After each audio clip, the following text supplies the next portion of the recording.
Amazon নদী দক্ষিণ আমেরিকায় অবস্থিত এবং জলপ্রবাহের হার অনুযায়ী এটি পৃথিবীর বৃহত্তম নদী।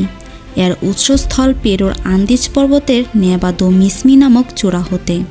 আমাজন নদী দক্ষিণ আমেরিকার প্রায় 3000 মাইল পাড়ি দিয়ে 3টি দেশে অতিক্রম করে আটলান্টিক মহাসাগরে গিয়ে পড়েছে। এই নদী যে পরিমাণ জল ধারণ করে তা বিশ্বের যে কোনো নদীর তুলনায় বেশি। আমাজন নদী যেখানে গিয়ে সাগরে পতিত হয়েছে সেখানে প্রতি সেকেন্ডে 4.2 মিলিয়ন ঘনফুট পানি সাগরে গিয়ে পড়ে। বর্ষাকালে এর পরিমাণ গিয়ে দাঁড়ায় প্রায় 7 মিলিয়ন ঘনফুট পানিতে। শুরুতে ইউরোপীয়দের কাছে আমাজন মারানিয়ন নামে পরিচিত ছিল এবং নদীর পেরুর অংশ আজও সেই নামেই পরিচিত। এটি পরে স্পেনিশ এবং পর্তুগিজ ভাষায় রিও অ্যামাজনাস নামে পরিচিত পায়। আমাজন নদীর অজানা ও রহস্যময় 10টি তথ্য নিয়ে আলোচনা করা হবে বনাফাইড টিউটরের এই পর্বে।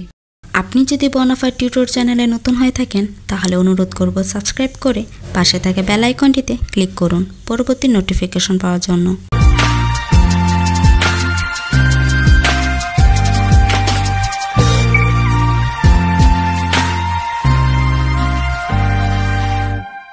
নাম্বার 1, সাম্প্রতিক ভূতাত্ত্বিক গবেষণায় দেখা গেছে যে লক্ষ লক্ষ বছর ধরে আমাজন নদী পূর্ব থেকে পশ্চিমে অর্থাৎ বিপরীত দিকে প্রবাহিত হচ্ছে। আমাজন নদীর প্রবাহ মিলিত হওয়ার কথা ছিল প্রশান্ত মহাসাগরে, কিন্তু এর প্রবাহ মিলিত হচ্ছে গিয়ে আটলান্টিক মহাসাগরে। নাম্বার 2, পৃথিবীর সবচেয়ে বৃহত্তর এবং গভীরতম নদী হলো আমাজন নদী।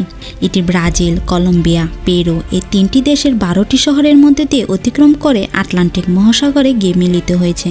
নাম্বার 3, আমাজন নদী দক্ষিণ আমেরিকার সর্বশ্রেষ্ঠ নদী এবং এর প্রবাহের আয়তন ও অববাহিকার ক্ষেত্রফলের দিক থেকে বিশ্বের বৃহত্তম নিষ্কাশন ব্যবস্থা। আমাজন নদীর দৈর্ঘ্য 6400 কিলোমিটার, যদিও এর দৈর্ঘ্য নিয়ে কিছু বিতর্ক রয়েছে। আফ্রিকার নীল নদের পরে আমাজন নদীকে বিশ্বের দীর্ঘতম নদী বলে গণ্য করা হয়।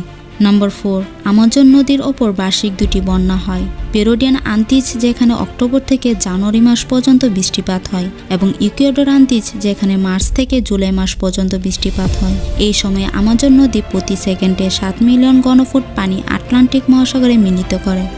নাম্বার 5, আমাজন নদী গড়ে প্রায় 2,09,000 ঘনমিটার পানি প্রতি সেকেন্ডে বহন করে সাগরের দিকে নিয়ে যায়, যা এর পরবর্তী 7টি সম্পূর্ণ ভিন্ন নদীর পানির সমান। আমাজন মোট বৈশ্বিক পানির প্রায় 20 ভাগ পানি সমুদ্রে বহন করে। আমাজনের অববাহিকা হল পৃথিবীর সর্ববৃহৎ পানি নিষ্কাশনকারী অববাহিকা, যার প্রায় 70,50,000 বর্গ কিলোমিটার। শুধুমাত্র ব্রাজিলে অবস্থিত অববাহিকাটি অন্য যে কোনো তুলনায় বড়। আমাজন ব্রাজিলে শুধুমাত্র তার পুরো প্রবাহের 5 ভাগের 1 ভাগ নিয়ে প্রবেশ করে এবং সবশেষে আটলান্টিক মহাসাগরে গিয়ে মিশে। তবুও সেখানে সবথেকে বড় প্রবাহ রয়েছে যা অন্যান্য নদীর চেয়ে বেশি। নাম্বার 6, আমাজন নদী প্রায় 20% স্বাদু পানি সমুদ্রের প্রবেশের জন্য আমাজন নদী দেয়। নদী সাগরে মিঠা পানির বিশাল বরফ ঠেলে দেয়।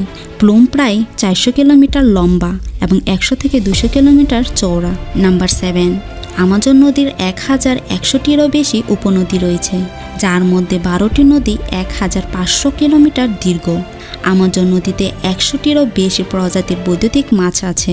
নাম্বার 8, পৃথিবীর সব পরিচিত প্রজাতির 1/3-এরও বেশি আমাজন রেইন ফরেস্টে বাস করে।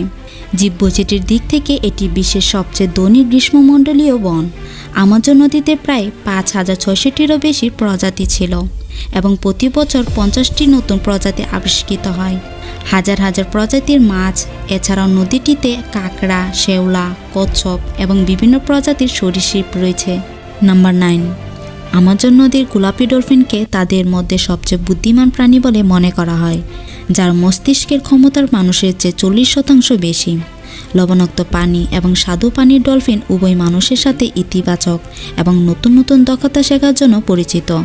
আমাজন নদীর গোলাপি ডলফিন স্বাদু পানির প্রজাতির মধ্যে সবচেয়ে বড় এবং বুদ্ধিমান। একটি পূর্ণবয়স্ক ডলফিন 9 ফুট লম্বা এবং ওজন 400 পাউন্ড পর্যন্ত হয়। আমাজন নদীর গোলাপি ডলফিন 30 বছর পর্যন্ত বেঁচে থাকতে পারে। নাম্বার 10, সবুজ অ্যানাকোন্ডা সাপ বিষহীন। এটি দক্ষিণ আমেরিকার বিভিন্ন এলাকায় পাওয়া যায়, বিশেষ করে আমাজন নদীতে এদের বেশি দেখতে পাওয়া যায়। একটি প্রাপ্তবয়স্ক সবুজ অ্যানাকোন্ডা 28 ফুট পর্যন্ত লম্বা হয়ে থাকে। এরা পানিতে এবং ডাঙ্গার কাছে উত পেতে বসে থাকে শিকার করার জন্য।